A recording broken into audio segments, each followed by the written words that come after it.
ஓம் குருவே நமக. ஓம் சுக்கிரபகவானே நமக. ஓம் சுக்கிரபகவானே நமக. ஓம் சுக்கிரபகவானே நமக. அனைவருக்கும் வணக்கம். இந்த ஜாதகம் பாகம் 43 போட்ட ஜாதகம். அதனுடைய கண்டென்ட் தான் 44. இதில் என்ன சொல்ல போகிறோம் அப்படின்னு கேட்டிங்கன்னா, அதில் ஜாதகத்தில் என்னென்ன பிரச்சனைகள் இருக்குன்னு பார்த்தோம். இப்போ இந்த ஜாதகருக்கு எந்த நட்சத்திரத்தில் மனைவி வருவார், அதாவது இந்த 9 கிரகங்கள் இருக்குது, எந்த கிரகத்தின் நட்சத்திரத்தில் உள்ள வருவார்ன்ற ஒரு பார்க்குற மெத்தேடு தான் இது. ஆத்மா ஜீவா சரீரா முறையில் எந்த நட்சத்திரத்தை சேர்த்தால் இவருக்கு திருமணம் நடக்கும் அப்படிங்கிறத பார்க்குறது தான் இந்த மெத்தேடு. ஜென்ம நட்சத்திர அதிபதி செவ்வாய், அது திருமணம் பார்த்தல ஒரு சின்ன இதாக பார்த்துடலாம். ஜென்ம நட்சத்திர அதிபதி செவ்வாய் இங்கே சந்திரனுக்கு 7வது நட்சத்திரத்தில் இருப்பதால் இவர் அவிட்னஸில் பிறந்திருக்காரு. இந்த செவ்வாய் பார்த்திங்கன்னா பரணி நட்சத்திரத்தில் இருக்கார். அவிட்டத்துக்கு பரணி 7வது நட்சத்திரமாக வரும். இது ஜோதிடர்கள் எல்லாருக்கும் தெரியும். அந்த நட்சத்திரத்தில் போயிருந்தால் இவருக்கு ஜென்ம நட்சத்திரம் வரம் சொல்லலாம், சாபம் சொல்லலாம். வரம் வாங்கிட்டு வரணும்னு என்ன சொல்லுவோம், எனக்கு இந்த வேணும் கேட்போம்ல, அந்த மாதிரி அந்த சாபத்தை வாங்கிட்டு வந்திருக்கார். அதுதான் முக்கியமான விஷயம். அதனால தான் மார்க் பண்ணி 7ன்னு போட்டிருக்கோம். 7வது நட்சத்திரம்னா வதை நட்சத்திரம். வதைனா துன்பப்படுதல் அப்படிங்கிற ஒரு இடத்துல இந்த நட்சத்திரம், இந்த கிரகம் மாட்டிக்கிட்டதுனால இது ஒரு பக்கம் இருக்குது. சுக்கிரன் 65வது பாதத்தில் இருக்கார்.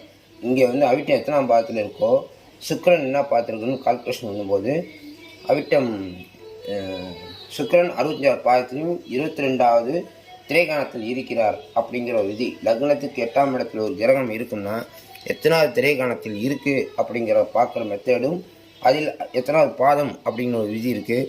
64வது பாதமாக இருந்தால் இது பிரச்சனை கொடுக்கும். இது 65வது பாதன்றனால இது நம்ம விட்டுடலாம். அடுத்தபடியாக சந்திரனுக்கு கேது 60வது பாதத்திலையும், குரு 58லையும், சூரியன் 64லையும் இருக்குது. இந்த சூரியனை கண்டிப்பாக சேர்க்கப்படாது 64ன்னு சொல்லும்போது. அப்படியெல்லாம் சில விஷயங்கள் அந்த ஜாதகத்தில் அடங்கியிருக்கு. சித்திரை 1, 2 பாதம் வேதையாக மாறுது. இங்கே அவிட்ட நட்சத்திரம் 3ஆம் பாதத்தில் பிறந்ததுனால சித்திரை 1, 2 மட்டும் வேதையாக மாறும். ஏன்னா இங்கேருந்து சந்திரனுக்கு பார்த்தீங்கன்னா இது 8. இப்போ ஒரு விஷயம் சொல்லுவீங்க பாருங்கள், சஷ்டாஷ்டகம் அப்படின்னு சொன்னால் இதுதான் சஷ்டாஷ்டகம். 6, 8 வரும்போது அதில் ஒரு ரகசியம். அப்போ இந்த ரகசியம் இந்த சஷ்டாஷ்டகமாக வர்றதுனால சித்திரை 1, 2 பாதம் மட்டும்தான் சஷ்டாஷ்டகமாக வரும். சித்திரை 3ஆம் பாதம் 4ஆம் பாதம் துலாம் ராசியில் வரும். அது 5, 9 நிலை வருவதால் அது வேதையை செய்யாது அப்படிங்கிற ஒரு விதி உள்ளே இருக்குது. அதனால் நம்ம சித்திரை 3, 4 பாதம் எடுக்கலாம்னு இருக்குது. ஆனால் இங்கே இதுவும் பார்க்கணும். ஓகேங்களா? சரி, இப்போ எந்த நட்சத்திரத்தில் மனைவி வருவான்றதை பார்க்கலாம் வாருங்கள். கார்த்திகை நட்சத்திரம், உத்திரம், உத்திராடம். கார்த்திகை, உத்திரம், உத்திராடம் இந்த நட்சத்திரம் பார்த்தீங்கன்னா அதன் அதிபதி சூரியன். இப்போ இந்த கிரகம் இந்த நட்சத்திரத்தின் கிரகம் அதிபதி சூரியன். அவர் இந்த ஜாதகத்தில் எப்படி இருக்கான்னு பார்ப்போம். சூரியன் லக்னத்துக்கு 9ஆம் இடத்துல தான் இருக்கிறாரு. அப்போ வரக்கூடிய ஜாதகம் லக்னத்துக்கு 9ல் இருக்கிறது அப்படின்னு எடுக்கலாம்னு பார்த்தீங்கன்னா 1, 2, 3, 4, அதாவது செவ்வாய்க்கும் சூரியனுக்கும் 4 ராசி கட்டம் அப்படின்னு எடுத்துக்கணும். அப்படி எடுக்கும்போது இந்த இடத்துலேருந்து இந்த இடத்துக்குள்ள நடுவில் கேது இருப்பதால் சூரியனை எடுக்க முடியாது. அதாவது இந்த ஜாதகருக்கு கார்த்திகை, உத்திரம், உத்திராட நட்சத்திரம் எடுக்க முடியாது அப்படிங்கிற விதி நடுவில் கேது இருந்து தடை செய்கிறார். அடுத்ததாக இவர் அவிட்ட நட்சத்திரம் பிறந்திருக்கிறதுனால சந்திரன் இங்கே இருக்கிறாரு. இப்போ வரக்கூடிய நட்சத்திரம் ரோகிணி, அஸ்தம், திருவோணம் அப்படின்னு எடுக்கலாம்னா ரோகிணி, அஸ்தம், திருவோணம் சந்திரன் அதிபதி. அந்த சந்திரனும் இந்த செவ்வாய்க்கும் நடுவே இப்போ கோச்சார ராகு இங்கே இருக்கிறாரு. 2025 ஏப்ரல் அல்லது மே மாதம் கும்பராசி வருவார். இங்கே ஒரு 1.5 வருட காலம் இருப்பார். அப்போ கிட்டத்தட்ட 2 வருட காலம் சந்திரனுடைய நட்சத்திரம் இந்த ஜாதகருக்கு எடுக்க முடியாது அப்படிங்கிற விதி இந்த இடத்துல ராகு இருக்கும்போது இருக்குது. அப்படி மீறி ரோகிணி, அஸ்தம், திருவோணம் எடுத்தால் இந்த சந்திரனை கடக்கும்போது விவாகரத்து கொடுத்துவிட்டு சென்று விடுவார் அப்படிங்கிற விதி தான் இந்த இடத்துல இருக்குது. 3வது கிரகம்ன்றது செவ்வாய். அந்த செவ்வாய் மிருகசீரிஷம், சித்திரை, அவிட்ட நட்சத்திரம் இவருக்கு ஜென்ம நட்சத்திரமாகவும் அணுஜென்ம நட்சத்திரமாகவும் திரிஜென்ம நட்சத்திரமும் வர்றதுனால அது மட்டும் இல்லை, இது 2 நட்சத்திரையும் சேர்க்கும்போது ரஜ்ஜி இல்லைன்னு சாஃப்ட்வேரில் வரும். மேலும் அது இங்கே 7வது நட்சத்திரமாக இருப்பதால் கடுமையான தோஷத்தை கொடுக்கும். அப்படிங்கிறதுனால மிருகசீரிடம் அவிட்டம் மிருகசீரிசம் சித்திரை அவிட்ட நட்சத்திரத்தையும் சேர்க்க முடியாது என்கிற விதி இந்த ஜாதகத்துக்குள்ளே இந்த இடத்துல இதுக்குள்ளே இருக்குது. இப்போ அடுத்தபடியாக பார்க்கக்கூடிய கிரகம் என்னன்னு கேட்டிங்கன்னா புதன். செவ்வாய்க்கு அடுத்து நம்ம புதன் போயிடலாம். அந்த புதன் வந்து பார்த்திங்கன்னா சுக்கிரனை சாரம் வாங்கியிருக்கார். இங்கே வந்து பூர நட்சத்திரம் 2ஆம் பாவத்தில் இருக்கிறதுனால சுக்கிரனை சாரம் அப்படிங்கும்போது சுக்கிரனுக்கு பலம் தர வேண்டிய சுக்கிரன், அதாவது புதனுக்கு பலம் தர வேண்டிய சுக்கிரன் நடுவில் கேது இருப்பதால் இந்த புதனையும் எடுக்க முடியாது. இது இந்த மாதிரி இருந்துச்சுன்னா கணவன் மனைவி ஒற்றுமை, குடும்பத்தில் பிரச்சனை, அடிக்கடி பிரச்சனைகள், இந்த மாதிரி நிலை ஏற்படும். அப்படிங்கிறனால புதனுடைய நட்சத்திரம் வந்து ஆயில்யம் கேட்டை ரேவதி.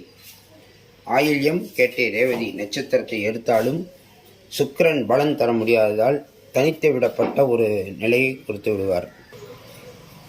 இப்போ வந்து அடுத்த கிரகம் குரு. குரு வந்து பார்த்திங்கன்னா பூச நட்சத்திரம் 1ஆம் பாவத்தில் இருக்கார். இங்கே குரு இங்கே இருந்தார்னா பூச நட்சத்திரம் 1ஆம் பாவத்தில் இருக்காருன்னு இருக்குது. அந்த பூச நட்சத்திரம் அதிபதி சனி. அப்போ இது பிரச்சனை இல்லை, அவர் சனி வந்து கொடுப்பார் அப்படின்னு ஒரு விதி இருந்தாலும் வேறு ஏதாவது பிரச்சனை இருக்கா அப்படின்னு பார்க்கலாம். குரு பூச நட்சத்திரம் சனி பகவான். அந்த சனி பகவான் வந்து பார்த்திங்கன்னா சுக்கிரனுடைய நட்சத்திரத்தில் இருக்கார். சனிக்கு சுக்கிரன் 7ஆவது இருக்கார். அதனால ஆத்மா ஜீவா சரீரா அப்படின்ற ஒரு நிலை இருக்குது. ஆனால் ஒரே ஒரு விஷயம் இந்த இடத்தை கவனிக்கணும். சூரியனுக்கு 6வது இடத்தில் சனி இருப்பதால் இது வந்து வக்ரம் பெற்ற நிலை அப்படின்ற நிலையில் இருக்குது. அப்போ குருவை மறுத்து விடுவார். அப்போ இந்த ஜாதகத்துக்கு புரட்டாதி, புனப்பூசம், விசாகம், புரட்டாதி நட்சத்திரமும் எடுக்க முடியாத ஒரு நிலை ஏற்படுகிறது. வக்ரம் பெற்ற கிரகத்தின் எடுத்தால் நமக்கு அந்த கிரகம் சாரம் ஏறினதுக்கு நமக்கு வந்து பலன் தராது அப்படிங்கிற விதி இந்த இடத்துல இருக்குது. இப்போ குருக்கு அடுத்து சுக்கிரனை பார்க்கலாம். சுக்கிரன் வந்து புனப்பூசம் 3ஆம் பாதத்தில் இருக்கார். சுக்கிரன் நவாம்சத்தின் தட்ட இருந்து இங்கே இருந்தால் புனப்பூசம் 3ஆம் பாதம் அப்படின்றாங்க கணக்கு. அந்த புனப்பூசன் அதிபதி குரு.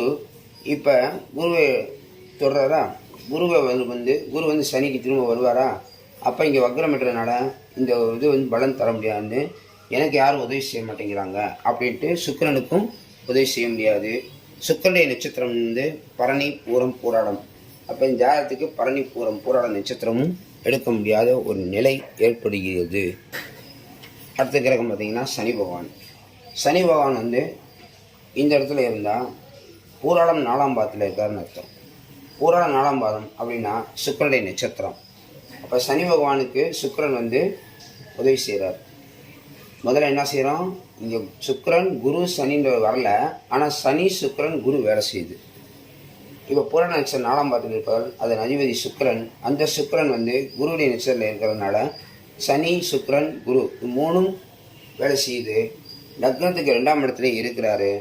அதனால் குடும்ப பாவம் அப்படி சொல்லக்கூடிய இடத்துல இருப்பதால் சனி பகவான் முழுமையாக இந்த இடத்துல பலன் செய்கிறாரு. வக்ரமாக இருந்தாலும் கொஞ்சம் சிறு சிறு பிரச்சனைகள் தான் இருக்கும், ரொம்ப பாதிப்பு இருக்காது இந்த நட்சத்திரத்தை எடுக்கும்போது அப்படிங்கிற விதி இருக்குது. இன்னும் ஃபைனலாக பார்த்துக்கலாம், இன்னும் வேறு கிரகங்கள்லாம் இருக்க பார்த்துக்கலாம். இப்போ அடுத்த கிரகம் பார்த்திங்கன்னா ராகு. ராகுடைய நட்சத்திரம் வந்து திருவாதிரை, சுவாதி, சதயம்.